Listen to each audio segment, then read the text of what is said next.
وَإِذِ اسْتَسْقَىٰ مُوسَىٰ لِقَوْمِهِ فَقُلْنَا اضْرِب بِّعَصَاكَ الْحَجَرَ فَانْفَجَرَتْ مِنْهُ اثْنَتَا عَشْرَةَ عَيْنًا۔ اور یاد کیجئے وَإِذِ اسْتَسْقَىٰ، اور یاد کیجئے جب پانی مانگا، پانی طلب کیا موسیٰ علیہ السلام نے لِقَوْمِهِ، اپنی قوم کے لیے، فَقُلْنَا، تو ہم نے کہا، اضرب، ماریے، بِعَصَاکَ، اپنا عصا، الحجر، پتھر پر۔ اور جب موسیٰ علیہ السلام نے اپنی قوم کے لیے پانی مانگا تو ہم نے کہا کہ آپ اپنا عصا پتھر پر ماریے، فَانْفَجَرَتْ مِنْهُ اثْنَتَا عَشْرَةَ عَيْنًا، پس اس سے پھوٹ پڑے 12 چشمے، قد عَلِمَ، تحقیق جان لیا، کل اناس مشربہم، ہر شخص نے اپنے پانی پینے کی جگہ کو۔ یہاں پر اللہ رب العزت نے اس آیت کریمہ میں ایک واقعہ کو بیان فرمایا ہے کہ جب قوم نے یہ کہا کہ ہمارے پاس پانی نہیں ہے، ظاہر ہے ایک سفر تھا، لمبا سفر تھا جو مصر سے شام تک کا تھا، اور بہت عرصہ اس سفر میں گزرا، تو اس وقت ان کو جس طرح باقی چیزوں کی ضرورت محسوس ہوئی، کھانے کی ضرورت محسوس ہوئی، دھوپ میں بادل کے سائے کی ضرورت محسوس ہوئی، اسی طرح ان کو پینے کی بھی ضرورت محسوس ہوئی۔ تو انہوں نے حضرت موسیٰ علیہ السلام سے عرض کیا کہ ہمارے لیے ہمیں پانی چاہیے۔ تو حضرت موسیٰ علیہ السلام نے اللہ رب العزت کی بارگاہ میں عرض کی، تو اللہ رب العزت نے یہ فرمایا کہ آپ اپنا عصا پتھر پر ماریے۔ تو حضرت موسیٰ علیہ السلام نے اپنا عصا پتھر پر مارا۔ جب آپ نے اپنا عصا مبارک پتھر پر مارا تو اس سے 12 چشمے پھوٹ پڑے۔ اب یہاں پر بالخصوص 3 چیزوں کا ذکر ہوا ہے، ایک عصائے موسیٰ کا، ایک اس پتھر کا جس پر آپ نے وہ عصا مارا، اور تیسری چیز ہے کہ وہاں سے 12 چشمے جاری ہوئے۔ اب یہ 3 چیزیں ہیں۔ پہلا عصائے موسیٰ کی بات کرتے ہیں کہ عصائے موسیٰ کیا ہے۔ عصائے موسیٰ، یہ بہت زیادہ مفسرین کرام نے لکھا ہے کہ یہ جو عصا تھا یہ اللہ تعالیٰ نے انبیاء کرام کو عطا فرمایا تھا، اور وہی عصا یہ پہلے حضرت آدم علیہ السلام کو عطا ہوا، اور وہی عصا پھر آگے چلتا آ رہا ہے۔ اس پر کوئی اختلاف بھی کر سکتا ہے۔ حضرت موسیٰ علیہ السلام کے پاس جو عصا تھا اس کے ساتھ آپ کیا کیا کرتے تھے، وہ جو چھڑی تھی آپ کے ساتھ، ایک تو یہ تھا کہ اللہ رب العزت نے حضرت موسیٰ علیہ السلام سے پوچھا، وما تلک بیمینک یا موسیٰ، اے موسیٰ یہ آپ کے ہاتھ میں کیا ہے؟ قال ہی عصائی، کہا یہ میرا عصا ہے، اتوکا علیہا واہش بہا علی غنمی، میں اس کے ساتھ ٹیک لگاتا ہوں، اور یعنی اس سے میں اپنے کام لیتا ہوں، اور اس کے علاوہ میں اس کے ساتھ بکریوں کو ہانکتا ہوں، بکریوں کو چلاتا ہوں، اور اس کے علاوہ ولی فیہا مآرب اخری، مجھے اس سے اور زیادہ بھی کام ہوتے ہیں جو میں اسی عصا سے اپنے کام لیتا ہوں۔ یہ وہی عصا ہے جس سے موسیٰ علیہ السلام اپنے کام لیا کرتے، اور یہ وہی عصا ہے جس نے تمام جتنے بھی سانپ سامنے آئے ان سارے سانپوں کو کھا لیا اور کفار کو شکست دے دی۔ یہ عصائے موسیٰ، جس وقت عمومی طور پر ہم آپس میں کوئی بات چیت کرتے ہیں یا کوئی تحریر چھوڑتا ہے تو لکھتا ہے کہ وہ عصائے موسیٰ ثابت ہوئی، یعنی یہ ایسی مضبوط چیز تھی کہ جس کے آگے بڑے بڑے لرز جایا کرتے تھے۔ تو حضرت موسیٰ علیہ السلام کو جو اللہ تعالیٰ نے یہ ایک تحفہ عطا کیا تھا، یہ بڑا عظیم تحفہ تھا، اور یہی تحفہ اس وقت بھی کام آیا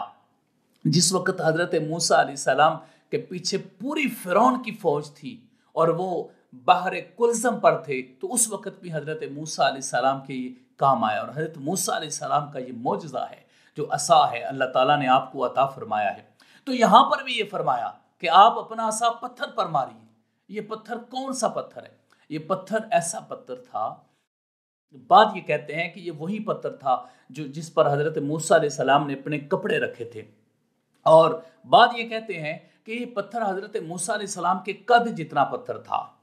اور اس کے علاوہ بات کہتے ہیں کہ یہ ان میں سے کوئی بھی نہیں، اپنے اپنے خیالات تھے سب کے، جس کو مفسرین کرام نے ذکر کیا، اور جس طریقے سے ان کو مل سکا انہوں نے اس طریقے سے استدلال کر کے تو اس سے وہ مرادیں لی ہیں۔ بلکہ یہ ایک پتھر تھا، حضرت موسیٰ علیہ السلام کے ساتھ جتنے بھی لوگ تھے انہوں نے اس پتھر کو اپنے پاس رکھا ہوا تھا۔ حضرت موسیٰ علیہ السلام نے کو جس وقت حکم ہوا کہ آپ اپنا عصا اس پتھر پر ماریے، تو موسیٰ علیہ السلام نے اس پتھر پر اپنا عصا مارا۔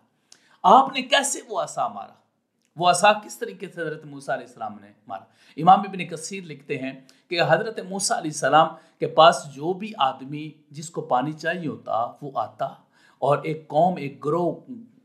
اپنا ایک بندہ بھیجتا، وہ آتا، موسیٰ علیہ السلام عصا مارتے، پانی نکلنا شروع ہو جاتا، تو ان کو بتا دیا جاتا کہ یہ تمہارے پانی پینے کی جگہ ہے۔ پھر دوسری جگہ پر آپ پتھر عصا مارتے، پھر وہاں سے پانی جب نکلتا پھر آپ اس کو کہتے کہ یہ پانی لے۔ تو اس طریقے سے 12 جگہوں پر آپ نے وہ عصا مبارک مارا۔ ایسا بھی ہو سکتا ہے کہ ایک عصا مبارک مارا اور 12 چشمے جاری ہو کہ ایک دفعہ کی ضرب، اور ایسا بھی ہو سکتا ہے کہ وہ الگ الگ ضربیں تھیں جو آپ نے ان کو پہچان کروائی کہ یہ تمہارے پانی نکلنے کی جگہ ہے، یہاں سے تم اپنے پانی لے سکتے ہو۔ تو اس طریقے سے وہ پانی پیتے۔ مفسرین کرام لکھتے ہیں کہ وہ عصا، وہ جو پتھر تھا وہ ساتھ ہی ہوتا تھا، جہاں جہاں ان کو پیاس لگتی وہ وہاں سے پانی نکال کر پی لیا کرتے۔ بعد مفسرین کرام نے یہ بھی کہا۔ اس کے بعد ہوا کہ وہ 12 چشمے نکلے، اس کی ڈیٹیل بھی میں نے آپ کو بیان کر دی ہے کہ وہ جو 12 چشمے پانی کے اس ایک ہی پتھر سے نکلتے تھے، وہ کس طریقے سے وہ لوگ وہاں پہ آتے اور اپنے اپنے جو مشارب تھے وہاں سے پانی لے کر جایا کرتے تھے۔ اور اللہ رب العزت نے یہ تمام بنو اسرائیل کو یہ چیزیں یاد کروائی ہیں، اور رسول اللہ صلی اللہ علیہ وسلم کے عہد مبارک کے اور پیارے آقا علیہ الصلوۃ والسلام سے فرمایا کہ محبوب یاد کیجئے کہ یہ وقت آیا تھا جب ان کو پانی کی ضرورت تھی تو ہم نے ان کو پانی بھی عطا کیا تھا، کھانے آسمان سے اترے، پانی پتھروں سے، اس طریقے سے اللہ تعالیٰ نے ان کے لیے نکالے۔ قد علم کل اناس مشربہم، ہر ایک نے اپنے اپنے مشرب پہچان لیے کہ جہاں جہاں سے پانی نکلتا تھا ان کو پتا ہوتا تھا کہ یہ ہمارا مشرب ہے، اور یہ الگ الگ مشرب ان کے لیے رکھے تاکہ ان کے لیے پانی لینے میں کوئی مشقت نہ ہو اور زیادہ وقت ان کو نہ لگے، اپنی اپنی جگہوں سے وہ پانی لے جائیں اور اپنے اپنے گروہ کو جا کر پلا دیں۔ پھر اس کے بعد فرمایا، یہاں پر مجھے ایک بات یاد آ رہی ہے کہ حضرت موسیٰ علیہ السلام کی عصا نے پتھر سے پانی نکالا، یہ اس کا کمال تھا۔ ایسا کبھی نہیں ہوا کہ کسی اللہ کے نبی کے ہاتھ سے یا جسم کے کسی حصے سے پانی نکلا ہو اور لوگ سیراب ہوئے ہوں۔ یہ معجزہ اللہ تعالیٰ نے پیارے آقا علیہ الصلوۃ والسلام کو عطا فرمایا کہ رسول اللہ صلی اللہ علیہ وسلم کے صحابہ کرام کو جس وقت پیاس لگی تو آپ صلی اللہ علیہ وسلم نے اپنے انگشتان مبارک سے پانی کے چشمے جاری فرما دیے۔ یہ رسول اللہ صلی اللہ علیہ وسلم کا امتیازی معجزہ ہے جو باقی کسی کو عطا نہیں ہوا۔ پھر اس کے بعد فرمایا کلو وشربو، کھاؤ پیو، ہم نے تمہیں ساری نعمتیں دی، کھانے کے لیے بھی دیا، اب تم ان مشارب سے پانی بھی پیو، من رزق اللہ، یہ اللہ کا رزق ہے۔ اب دیکھیں من و سلوہ ہے، پینے کا پانی ہے جو پتھر سے نکل رہا ہے۔ آج بھی جب ہم دیکھتے ہیں چشمے تو وہ کسی کی محنت تو نہیں ہوتی کہ کسی نے بور کیا ہو، وہاں پر ٹیوب ویل لگائے ہوں، موٹریں لگائی ہوں، پھر وہاں سے پانی نکل رہا ہو، وہاں سے تو چشمے جاری ہوتے ہیں۔ تو یہ اللہ تعالیٰ آج بھی جب ہم اپنی آنکھوں سے دیکھتے ہیں تو ہمیں چشمہ کوئی بعید چیز نہیں لگتی کہ یہ کوئی عجیب چیز ہے جی جو خود بہت پانی نکل رہا ہے، بلکہ یہ تو آپ آج ہماری آنکھوں دیکھا ہے، تو پہلے تو اس وقت حضرت موسیٰ علیہ السلام کا عصا تھا جس کے ساتھ وہ پانی نکلا۔ اسی طرح انبیاء کرام کے معجزات ہوئے۔ حضرت اسماعیل علیہ السلام نے جب ایڑیاں رگڑی تو پانی، اور آج بھی ساری دنیا وہ پانی پی رہی ہے۔ تو یہ مقدس جو شخصیات ہیں اللہ رب العزت نے ان کے ذریعے سے ان معجزات کا اظہار فرمایا۔ وَلَا تَعْثَوْا فِي الْأَرْضِ مُفْسِدِينَ، اور زمین میں فساد نہ پھیلاؤ، رزق ہمارا کھاؤ پیو آرام سے رہو لیکن زمین میں فساد نہ پھیلاؤ۔ ان کا فساد کیسا تھا؟ اللہ تعالیٰ کے حکم کی نافرمانی ان کا فساد تھا، اور جو کچھ حضرت موسیٰ علیہ السلام کہتے ہیں ان پر بار بار سوال، بار بار مطالبے، بار بار چیزوں کا مانگنا اور مختلف اور چیزوں کی ڈیمانڈ پہ ڈیمانڈ کرتے جانا اور اللہ تعالیٰ کے حکم کی عدولی کرتے جانا۔ اللہ نے فرمایا وَلَا تَعْثُوا فِي الْأَرْضِ مُفْسِدِينَ، اور زمین میں فساد نہ پھیلاؤ۔ پھر اس کے بعد فرمایا وَإِذْ قُلْتُمْ، اور یاد کیجئے جب تم نے کہا، اور اے بنو اسرائیل یاد کرو، قُلْتُمْ جب تم نے کہا، یا موسیٰ، اے موسیٰ، لن نصبر، ہم ہرگز صبر نہیں کر سکتے، علی طعام واحد، ایک کھانے پر، ہمارا ایک کھانے پر صبر نہیں ہوگا۔ وہ ایک کھانا کیا تھا؟ من و سلوہ تھا، وہ میٹھی چیز تھی، نمکین گوشت تھا جو ان کو عطا فرمایا، اور اب وہ کہتے ہیں کہ نہیں جی ہم ایک کھانا نہیں کھائیں گے، ہمیں اور کھانے دیے جائیں۔ اور پھر جب انہوں نے کہا کہ ہم ایک کھانے پر صبر نہیں کر سکتے، فَادْعُ لَنَا رَبَّكَ، تو آپ اپنے رب سے ہمارے لیے دعا کیجئے، آپ طلب کیجئے اپنے رب سے ہمارے لیے، یخرج لنا، کہ وہ نکالے ہمارے لیے، مما، اس سے تنبت الارض، زمین اگاتی ہے جس کو، وہ اب مطلب یہ کہ وہ تو آسمانی کھانے تھے، یعنی اللہ تعالیٰ نے اس کو نازل فرمایا اور باقاعدہ طور پر فرمایا کہ ہم نے ان پر من و سلوہ نازل کیا، تو وہ کہتے ہیں کہ اب ہمیں کچھ زمینی کھانے چاہیے۔ تو ان کی ڈیمانڈ کیا تھی اس کھانے میں؟ کہتے ہیں من بقلیہا، ساگ، وقطائہا، ککڑی، وفومہا، گندم، وعدسہا، اور مسور، وبصلہا، اور پیاز۔ ہمیں اس طرح کی چیزیں چاہیے جو ہم عمومی طور پر کھاتے ہیں، ہماری زمینیں جن کو اگاتی ہیں، ہمیں وہ کھانے دیے جائیں۔ تو اللہ رب العزت نے ان کے جواب میں، ان کی ڈیمانڈ میں کے جواب میں اللہ تعالیٰ نے کیا فرمایا؟ فرمایا اتستبدلون الذی، کیا تم بدلتے ہو اس کو ہوا ادنا، جو کم تر ہے، بالذی ہوا خیر، اس کے ساتھ جو بہتر ہے، یعنی جو بہتر چیز ہے اس کو تم چھوڑ رہے ہو اور جو کم تر چیز ہے اس کو تم لے رہے ہو۔ من و سلوہ کو چھوڑ رہے ہو اور تم پیاز مانگ رہے ہو، من و سلوہ کو چھوڑ رہے ہو اور باقی چیزوں کو تم مانگ رہے ہو۔ تو پھر فرمایا اہبطوا مصرا، تو تم شہر میں اتر جاؤ، فإن لکم ما سألتم، تو تمہارے لیے وہی ہے جو تم نے مانگا ہے، یعنی تم نے اگر وہی کھانا ہے جو جس کا تم سوال کر رہے ہو، تو اب تم جو ہے وہ چلو شہر میں اور جو تمہاری ڈیمانڈ ہے وہ پوری کی جائے گی۔ اب دیکھیں نا، جس کو من و سلوہ مل رہا ہو اس کو اور کس چیز کی ضرورت ہوتی ہے؟ تو اتنی بڑی نعمت کو چھوڑ کر وہ کہتے ہیں کہ ہم اسی پہ آنا چاہتے ہیں جہاں پر ہم تھے۔ ٹھیک ہے، اللہ رب العزت نے فرمایا صحیح ہے، تم اس شہر میں چلے جاؤ اور اس شہر میں اتر کر تم وہاں سے جو کچھ لینا چاہتے ہو وہ بھی۔ یہ نہیں کہ اللہ نے انکار فرمایا کہ میں نے تم کو نہیں دینا، لیکن ان کو یہ بتایا جا رہا ہے کہ تم کو ایک اچھی چیز دی گئی تھی اور تم اس اچھی چیز کو چھوڑ کر ایک جو کم تر چیز ہے اس کی طرف آ رہے ہو۔ ایسے لوگ بھی ہوتے ہیں نا کہ جن کو اللہ تعالیٰ نے عزتیں دی ہوتی ہیں لیکن وہ اپنی عزت کے رکھوالے نہیں رہ سکتے، جن کو علم دیا ہوتا ہے وہ تکبر کی بنیاد پر اپنے اللہ کی اس عطا کردہ نعمت کی حفاظت نہیں کر سکتے۔ اسی طرح جس کو اللہ نے مقام و مرتبہ دیا ہوتا ہے وہ باقی چیزوں میں اپنے آپ کو لگا کر اس مقام و مرتبہ سے ہاتھ دھو بیٹھتے ہیں۔ اس لیے جو اللہ تعالیٰ نے انسان کو نعمتیں دی ہیں ان کا شکر بجا لانا چاہیے، اور ان کا شکر بجا لا، اور اس کے علاوہ اس چیز کی طرف بھی اشارہ ہے کہ جو اللہ نے تم کو رزق حلال دیا وہ کھاؤ۔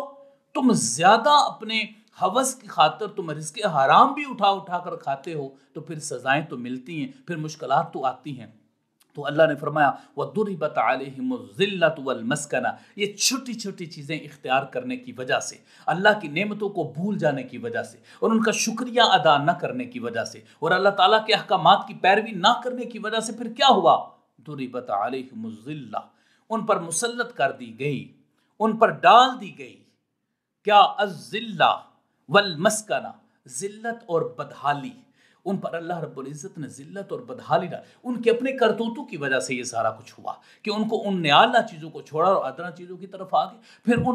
ان پر ایسی ذلت آئی اور ایسی ان کو رسوائی ملی اور ایسی بدحالی ہوئی کہ پھر وباءوا بغضب من اللہ، وہ اللہ کے غضب سے لوٹے، اللہ کے غضب کے ساتھ واپس پلٹے۔ کیا مطلب ہے؟ مطلب یہ ہے کہ ان کو پھر ذلت اٹھانا پڑی، جو اپنے اس اصل پر برقرار نہیں رہتا اور کسی اور چیز کی ڈیمانڈ کی طرف چلا جاتا ہے تو وہ ہمیشہ اپنی منزل تک پہنچنے میں ناکام رہتا ہے، یا جو اس کو عروج ملنا ہوتا ہے وہ عروج اس کو نہیں مل پاتا۔ تو ان پر ذلت اب کون سی ڈالی گئی تھی، اس حوالے سے میں یہ عرض کرنا چاہوں گا۔ سب سے پہلی بات یہ ہے کہ ان پر جو کچھ مسلط کیا گیا، ان میں عمالقہ اور جالوت نے جو ان پر مظالم ڈھائے وہ سارے، بخت نصر نے جو ان کی بستیوں کو تباہ کیا تھا وہ سارے اس میں شامل ہیں۔ اس کے علاوہ مدینہ منورہ میں ان کو مدینہ منورہ سے جلا وطن کیا گیا ان کو۔ اس کے علاوہ ہٹلر نے اور دیگر لوگوں نے ان کو کس طریقے سے مارا، اس سے مراد یہود ہیں، اور یہود کو ہمیشہ ہی ان پر ذلت مسلط رہی، جیسے ہی وہ اٹھنے کی کوشش کرتے ہیں ساتھ ہی ان پر، اور یہ میں بڑے واضح طریقے سے یہ کہنا چاہوں گا، یہود کبھی بھی کامیاب نہیں ہو سکتے۔ آج لوگ کہتے ہیں جی یہود پوری دنیا پر اپنی معیشت کو مسلط کرنا چاہتے ہیں، لیکن یہ بات یاد رکھیں ان کا غلبہ کبھی نہیں ہو سکتا، یہود کبھی غالب نہیں آ سکتے۔ آج جو ایک دو چھوٹی سی ریاست ان کو ملی ہوئی ہے، اس ریاست کے بل بوتے پر دنیا پر حکمرانی نہیں ہو سکتی۔ کیوں؟ آج تک ان کی حکمرانی اس طریقے سے نہیں ہوئی، جیسے ہی وہ اٹھے فوری طور پر ان پر ذلت مسلط ہوگی۔ اور یہ لکھ دیا گیا ہے، اور قرآن پاک میں جو لکھا ہوا سچ ہے۔ کبھی بھی مسلمان کو اس وجہ سے پریشان نہیں ہونا چاہیے کہ ان پر کبھی یہود غالب آ جائیں گے، ایسا کبھی نہیں ہوگا، نہ معاشی طور پر ہوگا، نہ زمینی حقائق کی روشنی میں ہوگا، ایسا کبھی نہیں ہوگا۔ کیوں؟ اس لیے کہ اللہ تعالیٰ نے ذلت مسلط کی ہے، جب بھی سر اٹھائیں گے اسی وقت کچلے جائیں گے، اسی وقت ان کو سزا ملے گی۔ آج بھی اگر کوئی کہتا ہے کہ کسی کی سازش ہے تو دیکھیں کس طرح لوگ بری طرح اپنی ان سازشوں میں ناکام ہوتے نظر آ رہے ہیں۔ پھر فرمایا ذالک بانہم، یہ اس وجہ سے تھا، کانو جو وہ تھے، یکفرون انکار کرتے، بآیات اللہ اللہ تعالیٰ کی آیات کا، یہ اس وجہ سے تھا، جو اللہ تعالیٰ کی آیات اور نشانیاں ان کو ملی تھیں وہ اس کا انکار کرتے تھے۔ وَيَقْتُلُونَ النَّبِيِّينَ بِغَيْرِ الْحَقِّ، اور وہ نبیوں کو ناحق طریقے سے قتل کیا کرتے تھے۔ یہ دو چیزیں بنیادی طور پر ان میں تھی۔ ایک اللہ کی نشانیوں کا انکار کرتے تھے، مثال کے طور پر آج کو اگر آپ لیں تو رسول اللہ صلی اللہ علیہ وسلم اللہ کی نشانی ہے، اللہ کی سب سے بڑی نشانی رسول اللہ صلی اللہ علیہ وسلم کی ذات گرامی۔ جو آج رسول اللہ صلی اللہ علیہ وسلم کا انکار کرتا ہے یقیناً اس پر ذلت مسلط ہوتی ہے، اور وہ ذلت مسلط ہوتے ہوئے دیر نہیں لگتی، پتہ نہیں چلتا کہ کیسے اللہ تعالیٰ کا کوئی حکم آیا، اللہ کی طرف سے کوئی وبا اتری کہ جس کی وجہ سے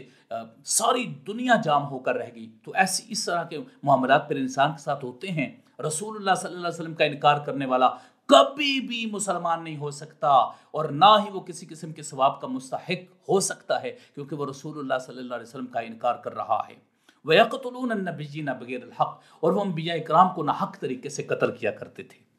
کتنی بڑی زیادتی ہے! اللہ تعالیٰ نے بے عیب لوگوں کو اس دنیا میں بھیجا، تمام تر نقوص سے، تمام تر عیوب سے، نقائص سے پاک ان کو بھیجا،